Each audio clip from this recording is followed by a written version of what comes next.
Hi, everybody. Welcome back to VCTV, Venture Capital TV from LaToken. I'm the host and the moderator for today's episode where we're going to discuss how to market your startup. And obviously, it's a very important aspect because fundamentally, startups struggle not only for fundraising, but also to scale up. And marketing is one of the ingredients while you're trying to scale up, especially going global or acquiring new clients or working on your go-to marketing strategy. So whenever I'm watching a movie and the dumb character just dives into the fight without a strategy, I know that they'll regret it, but and regroup to make a strategy. So it's very important that startup should have a marketing strategy ready even before they look for funding. Okay. So let's just deep dive into this topic with our speakers today. Okay. Hi, Gary. Good Hi, morning. good morning. Hi, Dr. Srikant. Morning. Good evening. Okay. Evening. Okay, let's have a quick round of intro. Gary, let's start with you. Sure, it's great to be here. Great to see some familiar faces. My name is Gary Fowler. I'm a serial entrepreneur and investor. I adore artificial intelligence and quantum computing. I've written 161 articles over the last 15 months on AI, quantum, cybersecurity. I'm a serial entrepreneur. I've done 17 companies, been involved in 2 unicorns. I was on the original management team of Click Software, a company that we brought from Haifa, Israel, to Silicon Valley, did a NASDAQ IPO. The company was sold to Salesforce for $1.35 billion. And also Eva.ai, an AI HR tech company that I founded about 5 years ago with Dr. David Yang, a billionaire from Russia. This is a great time. The digital transformation's upon us. Startups all over the world need to figure out how to get the right kind of visibility at the right place at the right time if they want to be successful. So it's great to be here. Thank you. Same here, Gary. It's always great to have you on VCTV on my shows. Next, I would like to request Dr. Srikant to give his introduction as well. Sure. If I mean, I think the audio would be great if everybody goes on mute when I'm speaking. Um, Gary, so nice to see you.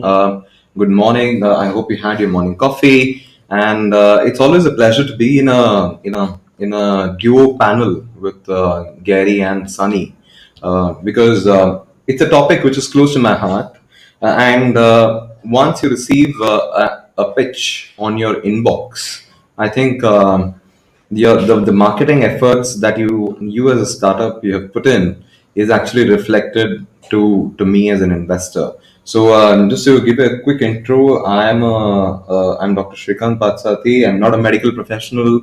I act as a counsel for the Forbes 500. I am a legal counsel, and one of the things that I do as a counsel for the Forbes 500 is that I check their inboxes, so which is a nice thing. So when you check your inboxes, you get to see a lot of pitch decks, and so a quick round of introduction is something that these startups do on those pitch decks, and evaluate. I've seen about 2000, 2500, 2500 pitch decks. We invest. We have family offices which have an anti-portfolio, which is basically if the family office is investing in health, they will go the other way. They will invest in non-health. Here to give you perspectives in terms of what I see in my inbox and what I should not see in my inbox. So maybe that'll help.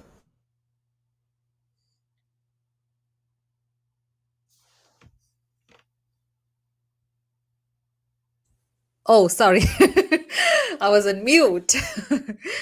Thank you, Dr. Shrikant and Gary, and welcome back to this episode of VCTV. So, marketing your startup is equally important as much as raising your investment rounds, right? So Gary, I'd like to know from you, what kind of strategies uh, the startups should have in terms of their marketing, or what have you seen that are the best practices that you can share? Yeah, sure. I mean, it's like, you remember, I'm a farm boy from Pennsylvania, so we like to keep it simple, stupid. So, if it's black and white and it's got horns, it's probably a cow. So let's think about where we are. This, over the last couple of years, and now with the next wave of COVID coming around us, we've got to take advantage of being online. We got to take advantage of this digital transformation. And so, what happens, startups, when you get on a Zoom call with somebody and they start asking about your company? They're inevitably going to start to Google your name. They're going to check who you are, what your company, what kind of website your company has, what kind of have you been involved in different events? Have you written any articles? Who are you?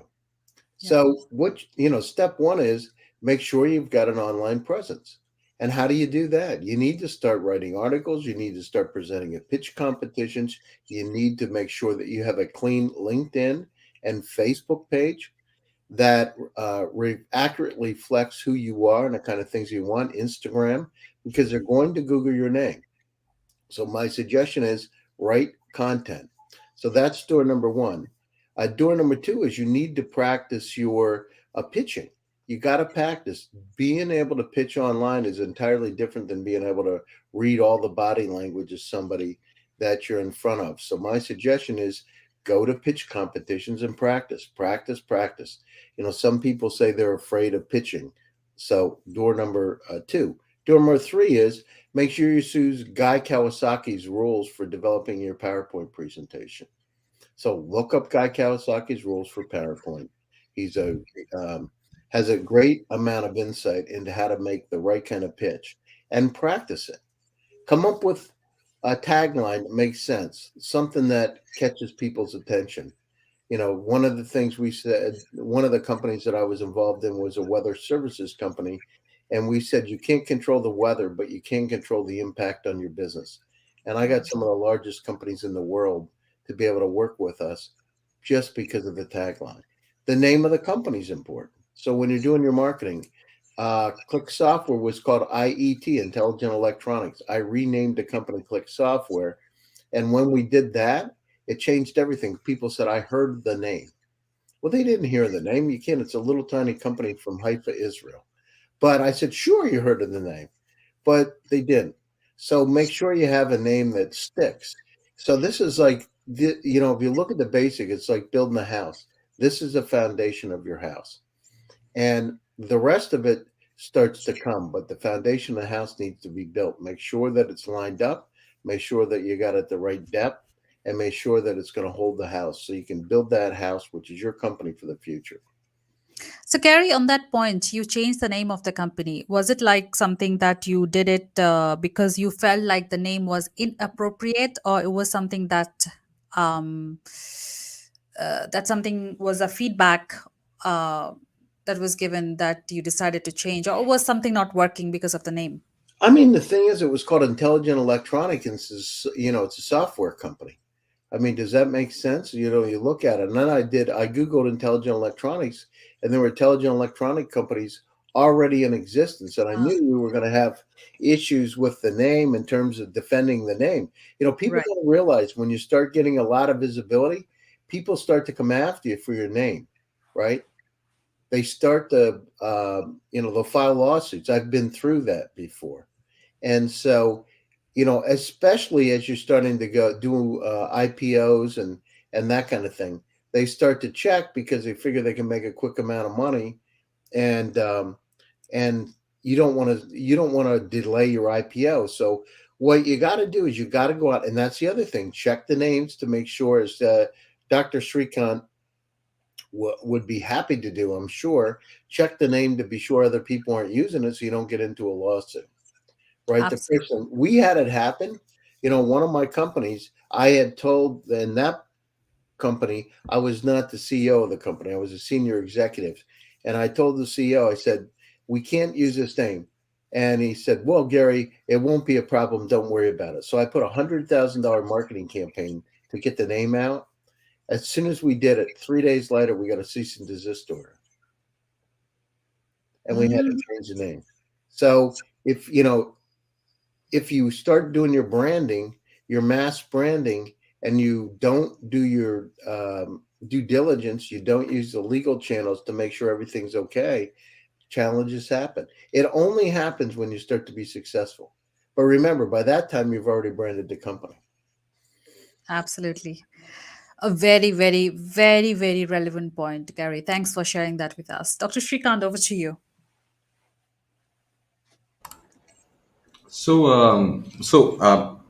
I'm going to double down on what Gary said, and I'm going to only add on the points that were made, very relevant points that were made. One of the issues is always the name. The name of the company is an issue, but that has not been a significant stumbling block as such. For example, in India, we have had, globally, we have had different companies having different names, right? I mean, the legal name need not necessarily reflect the brand name as such. So ensure that the brand name that you have is doubly checked, and it is with you. That's legal counsel that I'm going to give you. Second is having a clean LinkedIn profile is just one thing. The other thing is also having a network on LinkedIn so that you don't go out there and regret the connections that you've made is also another thing. So ensure that the messaging that you do or the follow up that you do with the investors is more receptive to the investor, and the investor doesn't back off and say that look, please don't bug me. So never enter the block list. So I think the clean area is to not enter the spam list or the block list. If the mails that you send out or the profile that you have is somehow delisted, or it is somehow envisioned, or somebody sees that as a profile which carries a lot of spam or phishing, as they call it, right? Then that would work against you, however good that you are. And I think the marketing of a company is basically, the marketing is the brand and as well as the team, right? The whole team needs to speak the same language. And by the same language, I don't mean the actual linguistics of the language, right? The whole team needs to speak the same way that corporate communication is typically done. And if I were to do a due diligence on somebody, there has been something that an investor will never tell you, is that the investor is always checking on you personally. Possibly he'll be talking to you he or she will be talking to you as a founder A, and founder B, she or he would be talking to founder B in a different language altogether, right? Verifying the facts. So have your internal communication quite set up. Internally, if you're not communicating with A and B, if A and B are not communicating with each other, founders of the company, then we have a problem. Because most of the times what we encounter is the startup founders themselves, they don't interact with each other. They don't know who they have spoken to. I have seen emails from founder A and founder B on the same day, carrying the same pitch deck and with the same language. That is to me is a bad culture. That is something which is which is more than the financials, right? The financials may be great, and second is always the financials speak for themselves. I mean, if you are able to defend, imagine. I mean, I'm a doctorate, right? So I'm going to don my dossier hat over here, or a doctoral hat over here. I literally had to present my thesis in front of 1,000 people, and I had to tell them that look, my thesis is worth it, and give me a doctorate. Imagine yourself in the same footing, right? A startup has to put themselves in the same footing and think that they have to defend the whole company together It's a whole piece of document or the whole company together that you need to defend online. So ensure that your employee X and employee Y does not speak a different language from founder A and founder B. So if employee X and Y is speaking something else, against your startup, that is something that you need to basically avoid. And like I was saying, the financials speak for themselves. I think if you are if you've got a great revenue coming in, and I mean, be proud about it. I've seen startups which have problems with their PPTs and their pitch decks, which are not picture perfect, so to speak, from a visual perspective. And they say that, look, it's not picture perfect. I won't approach an investor, but the financials are great. I don't. I mean, I don't need a stellar pitch deck for heaven's sake.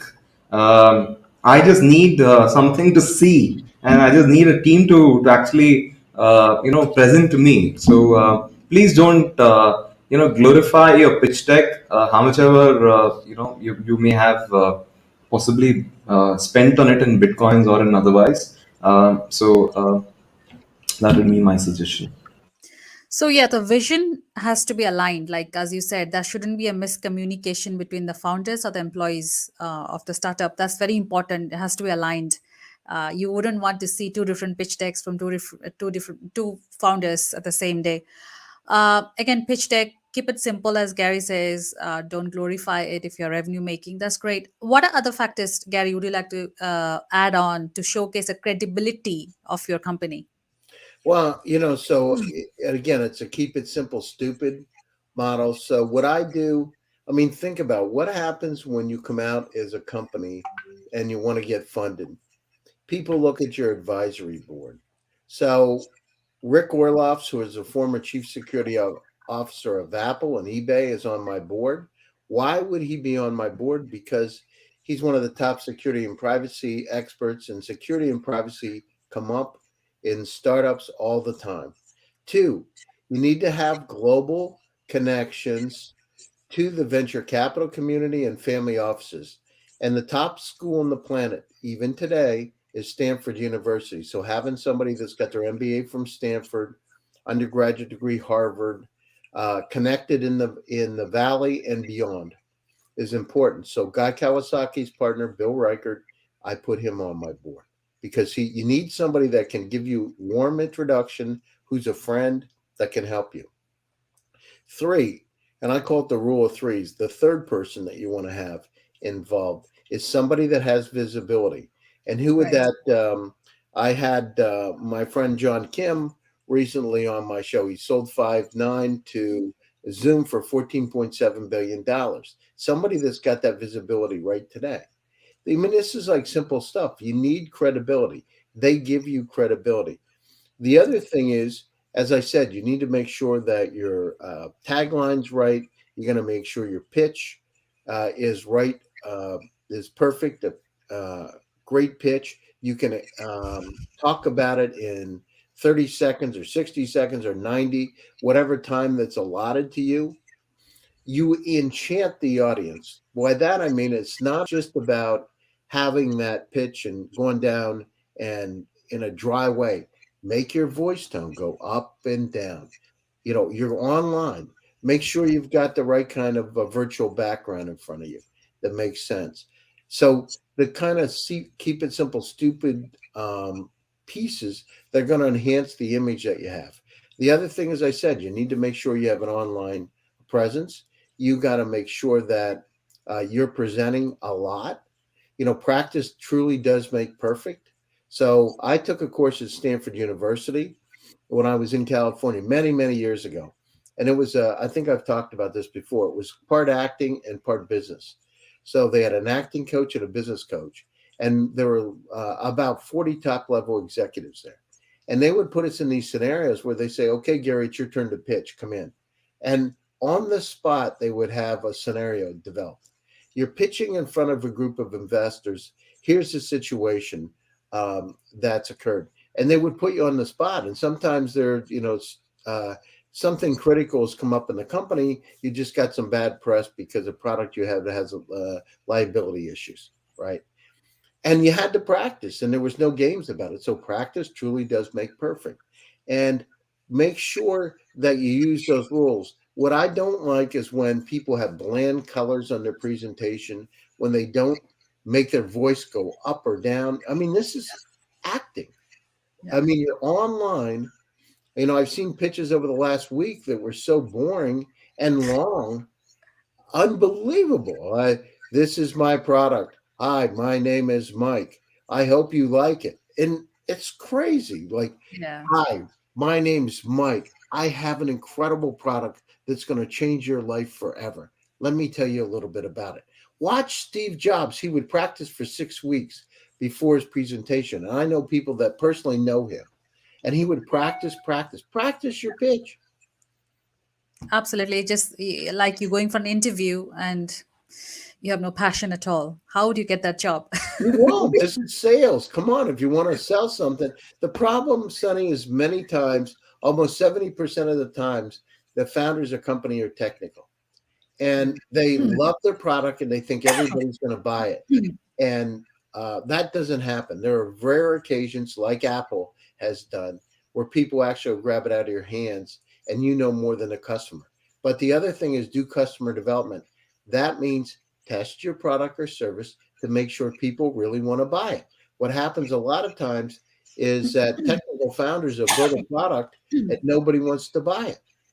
Until people take money out of their pockets and actually start to, grab it out of your hands, it's just an idea. It is you assuming that somebody really wants what you have.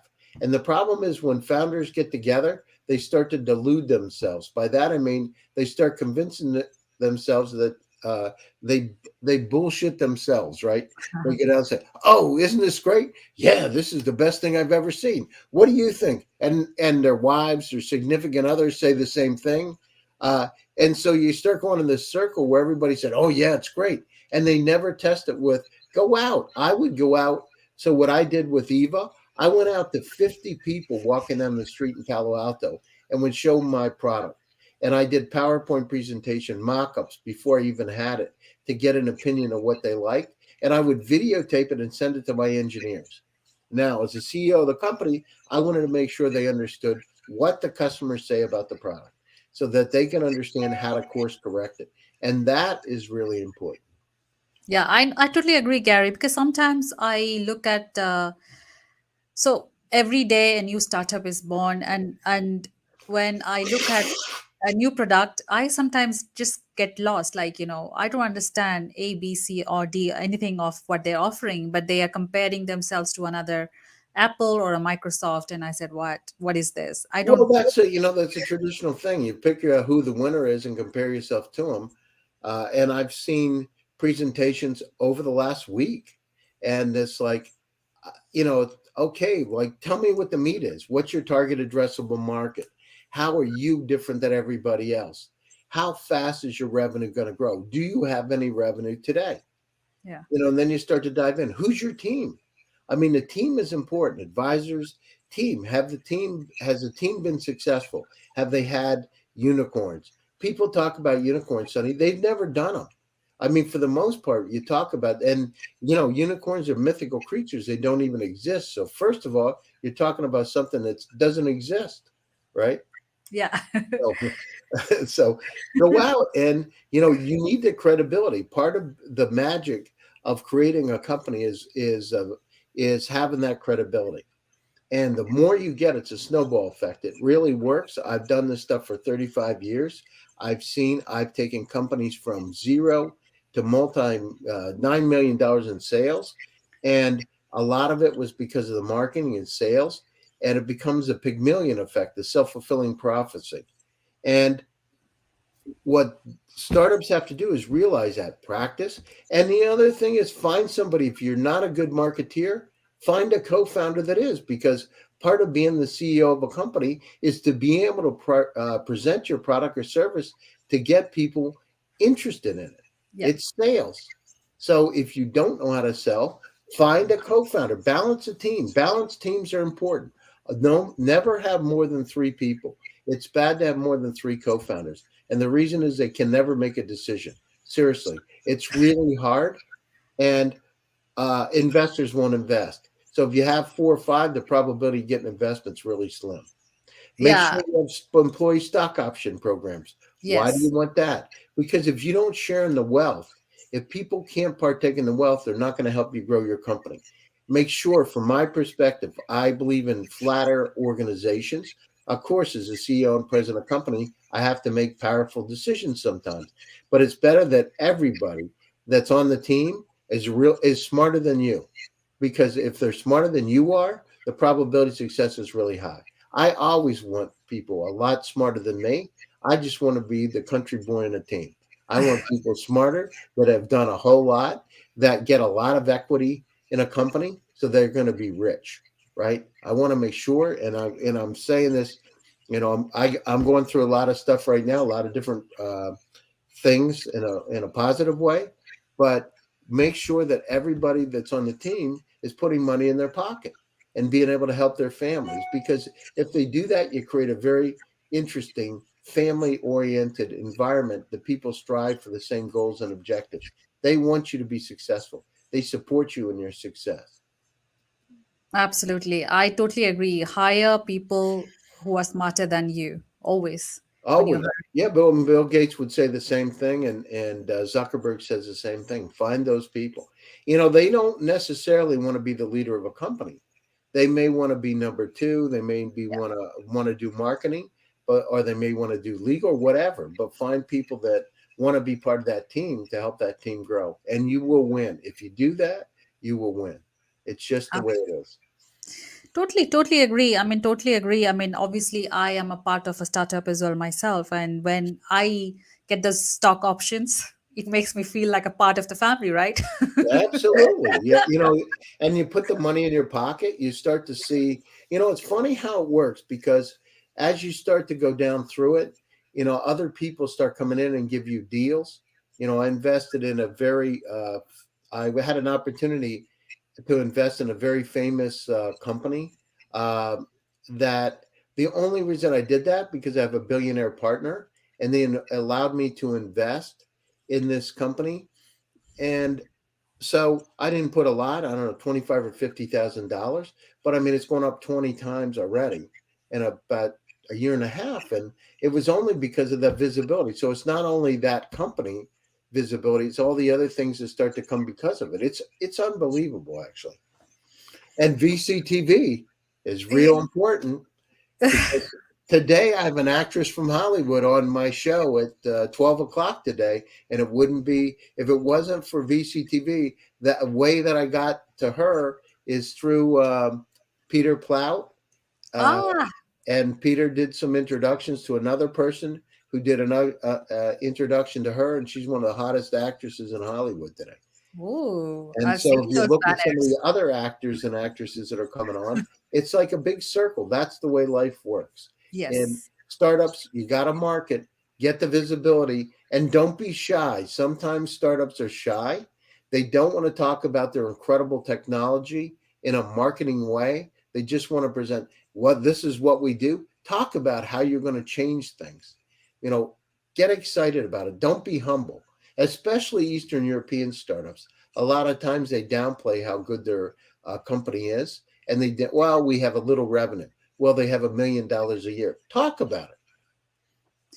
I think you're right, Gary. I've seen startups, they are shy. Okay, is it going to be live streaming on your platform? I said you are getting more visible if it's live streaming, as compared to like a closed sort of webinar. And said that's where they're like, we're a little skeptical. Well, But but yeah, it's really important, Sonny. Seriously, today, I've had up to 20,000 viewers live on my shows now.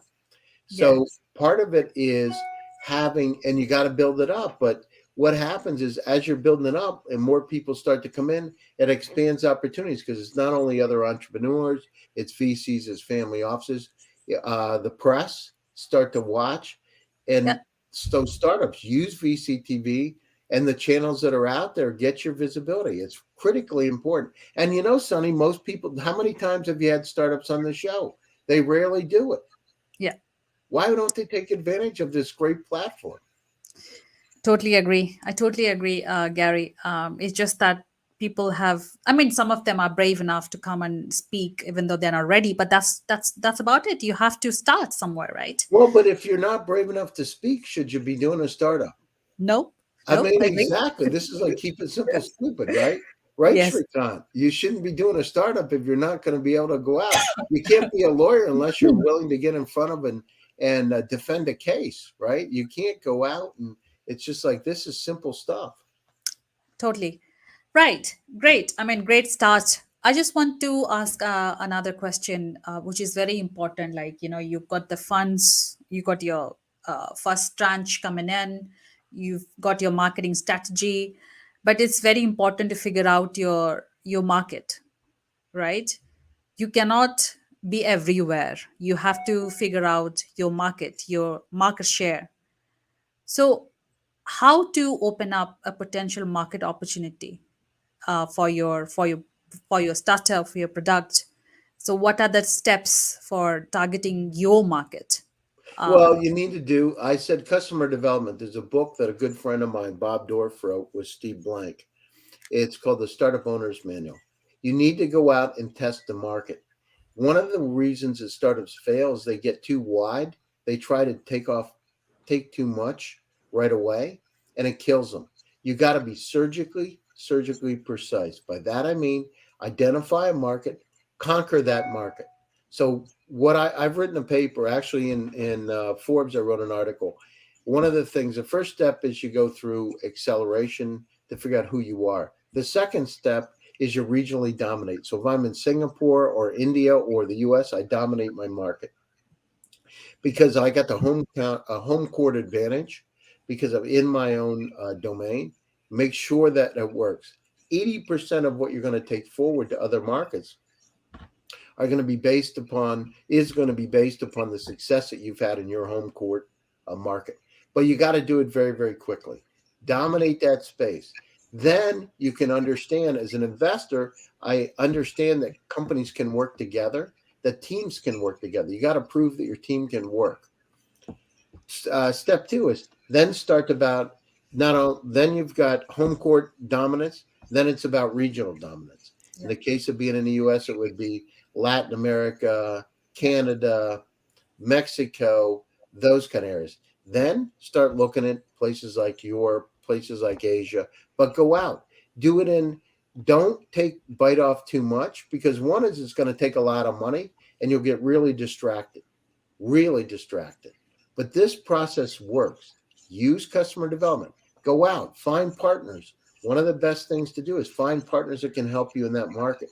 Because if you're in an India, you're in a Russia, you're in Ukraine, you're in Belarus, you need to have partners that understand it and have those contacts. If not, you won't be successful. It'll be very difficult, or let's just say extremely difficult to have success. So test it. Find reliable partners. And how do you do that? Well, if you go into IIT or if you go into some Stanford or if you go into Oxford or Cambridge, find people that you know from your network that are in those markets that can help you. Use those friendly introductions. Oh, yeah, great points, great points. Partners for sure. If you are sort of expanding out of your home country, for sure. Dr. Srikant, over to you. Yeah, I mean, Gary was quite comprehensive in his comments, and yes, Gary, unless I'm out there and I'm speaking about certain things, of course, as a counsel, I cannot advertise myself, but startups have that advantage, right? Nobody is having a association on top of it to regulate how startups pitch decks have to be there. I mean, there's no format for a startup to basically follow, and the COVID situation has basically democratized the entire world. You can actually reach Gary Fowler, through VCTV, and you can just connect, right? Yeah. And now you've got a second degree connect because Gary Fowler is hosting a very popular actress. Now Gary Fowler knows her, so you've got a connect. So you're not bound by all these restrictions. So use your connections. But I would say, Gary, with with all due respect to the comments that you made, that use it quite wisely. Overusing your connects would also result in a situation where your connects basically regret having been connected, which is something that I made in my opening statement. And that is something that I feel you should strike a very delicate Well, balance between. Dr. Srikant, the value, let's take it. There's a book called Relationship Asset Management. The key is bring value to those connections. What are you going to give to them? The first thing is you think about how you can help those connections make money or contacts. So it's not one of these things where you're using that connection, you're actually enhancing that connection. And so many times, if it's a partnership, show them how they can make money. And if you do that and they win, the next time you come in, they'll tenfold want to work with you again. So show them how they can make money, and don't just use that connection. It's a cardinal rule.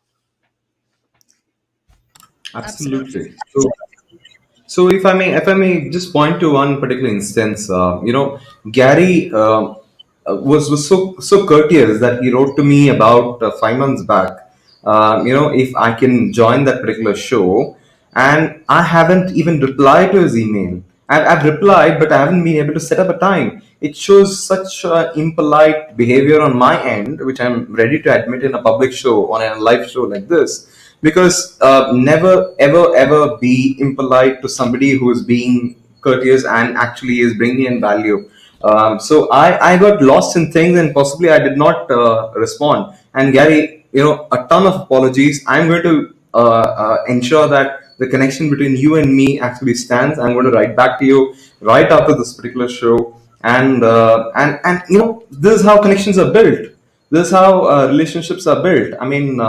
I think relationship is one of the most important aspects which is overlooked in a startup. It is just transaction after transaction, and then you transact, you move on, you transact, you move on.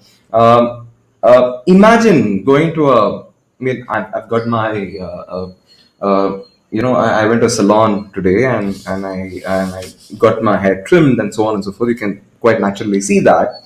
But you know what this particular gentleman did? I've been visiting this particular salon for 8 years, and this new salon that I visited is the first time or the second time that I've been visiting. Um and he said, just like last time, was something that he said, and this was just the second time that I was visiting him from the 8 year salon that I was visiting, and he remembered me, and that is such a nice gesture on his part, on to remember what kind of cut I prefer, and so on and so forth. For example, it could be a steak, or it could be something else that you like, and so on and so forth. So establish that connect. I think the social currency is one of the most misused currency or undervalued currency, I would say. And this is the currency that you need to use, and it is more available right now, right after COVID. You can reach out to Gary quite easily right now. It would have been very difficult earlier, but it's quite easy through VCTV, and of course through other platforms. So utilize that, and don't be shy about, like Gary said, don't be shy about what you have. And the most important thing that I would suggest startups is, while you're shy about the things that you have and not saying, don't say things that you don't have, right? The investors can see through it. So do not overplay to an investor, something that I would say. So, from a critical perspective, I want to give you the polar ends as well. Like Gary said, do not be shy. At the same time, I would say that do not be overly confident either.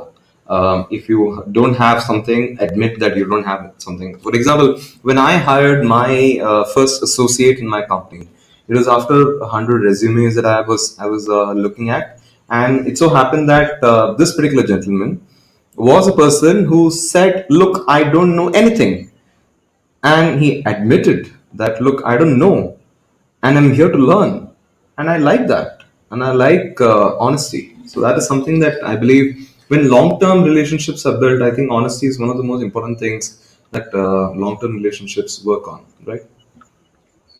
Yeah, I think great points coming out of this episode. And I totally agree. Social currency is the most valuable currency, especially during the COVID lockdown. We are all connected through digital medium like VCTV and other mediums as well. Again, startups, you have to use this medium wisely. You cannot just overuse, obviously, your connects. You have to strike a balance.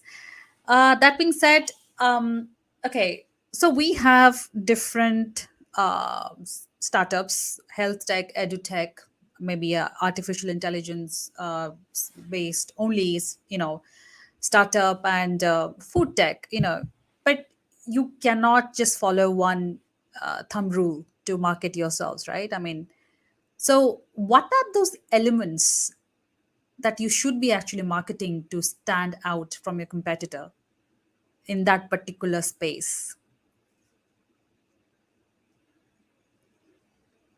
And Yeah, Gary? so yeah, I mean it's so you got to go down through, and the first thing is a team. The team is most important. So you want to talk about the quality of your team.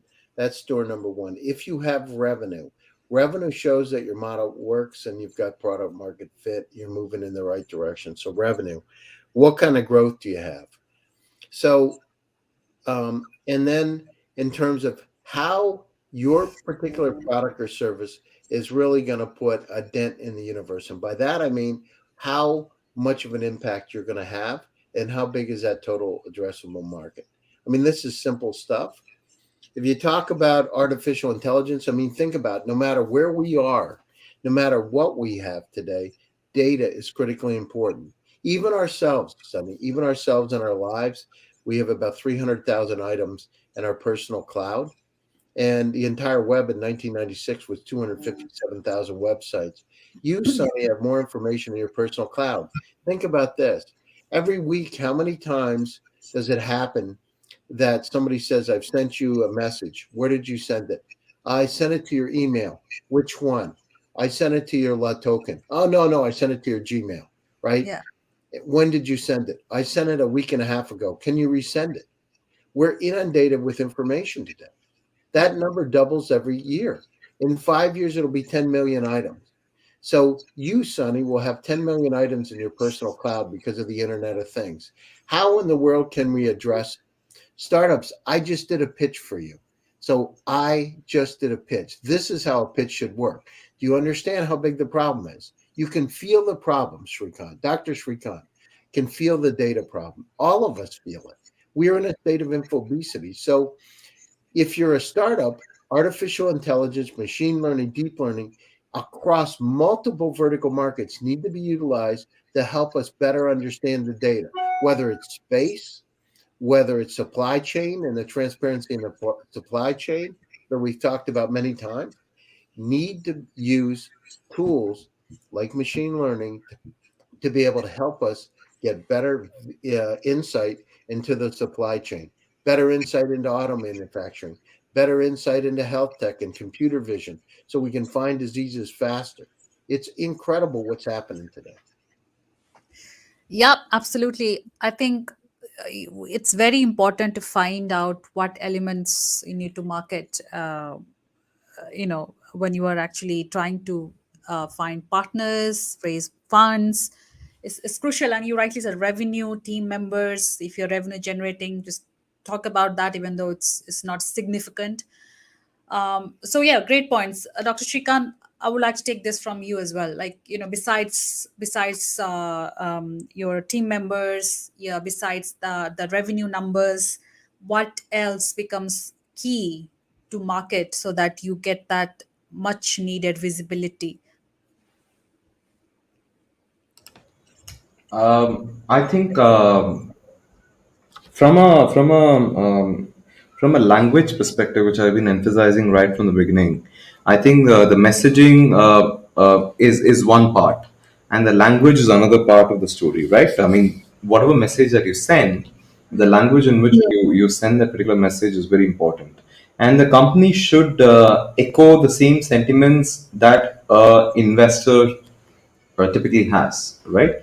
And it may be controversial to actually say that you would have to replicate an investor every time that you meet an investor. But it so happens that now you can't meet an investor in a social gathering. You can in Europe and other places where things are open, possibly, but in Dubai and possibly. But what is happening is you could open up a conversation which is not a cold mailer, right? And which is not a conversation which the investor feels that is not suitable for her. And if the investor feels that your conversation that you've created is a conversation which is so tailor made for her that she wants to converse with you, and it's like dating, right? It's like sending out the first. It's like sending out the first message on, if I may, tell me if it's inappropriate. The first message on Tinder, when somebody has swiping right or left. I don't know. I mean, if you swipe right, it becomes a hit, or left, it becomes a hit. I don't know. I No mean, you clue. connect.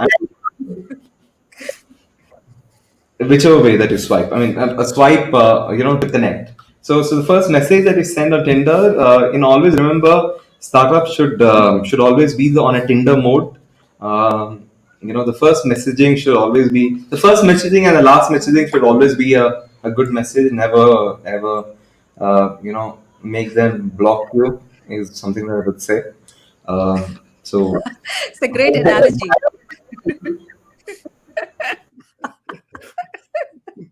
But I really don't know swipe left or right, honestly. Okay. Awesome. So I think we've covered most of the aspects. I don't want to drag it because just for the sake of dragging it, but I think we've covered most of the aspects when it comes to market your product, your business.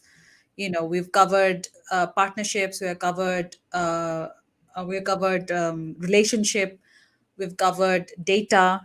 We covered underlying how to be unique, the pitch decks, the communication. I think we've covered everything in this uh, episode.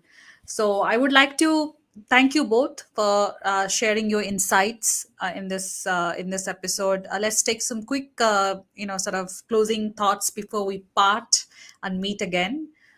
Gary, I feel like it's some kind of family reunion or something. I don't know. It's it is always right. yeah. So in terms of closing remarks, these are exciting times. These are great times for a startup to get visibility because you're able to attract people from all over the world to look at your product or service, investors, partners, uh, family offices, you name it, have Yeah. access to you, but you need to use the medium wisely. So this is a great time. And it's not going to go back. McKinsey said the digital transformation, the 93% of the companies before the digital transformation, we're going to do it over the next 10 years, and it happened in a matter of a month. So this is a great time. You can reach me, Gary Fowler, on LinkedIn or Twitter, or check out my shows. I'm on iHeartRadio. I've got Our Digital World broadcast that I do on Saturday nights in New York, and also here on VCTV. So love to see you. Keep smiling, keep Thank happy, you, Gary. and Absolutely. Absolutely. That's the mantra. Thank you. Dr. Srikant, over to you, please. What's your closing remarks? So my closing remark is, the keep it like Gary said. I've started keeping it simple, like keep it simple, stupid, right? So don't make me swipe. I still haven't got it. Swipe left, swipe right. Don't make me reject you. So no red signal, right? That is number one, and number two is don't make me. Bring investment to the relationship. And like Gary said, when you treat even a relationship as an investment and an intangible investment, you start reaping the benefits of the investment that you make. So the customer's king model has kind of changed, and now it's everyone is a king. So treat everyone as a king or a princess or a queen or however you want to treat, and ensure that you use medium quite wisely, and ensure that I would say don't overdo it. Strike a know when to pause and hit the pause button, and when to restart so that the memory is refreshed. So that would be a good marketing strategy in my perspective. I think the financial, to me, as a person who's coming from financial and legal domain, a clean bill of health from a finance and legal perspective is always a marketable material, right? Yeah. It's like going on Tinder and saying that, look, I've vaccinated myself. So keep that tagline. Okay. I hear a lot of Tinder today. I don't know what to say. Shall you have a new topic to discuss? Okay, jokes apart, thank you so much, Dr. Srikant and Gary, today for your time. And I would just like to tell my viewers, thanks for tuning in to VCTV every day. And as Gary says, keep smiling, stay happy, and I will see you again. Gary and Srikant, take care. Bye. Bye bye.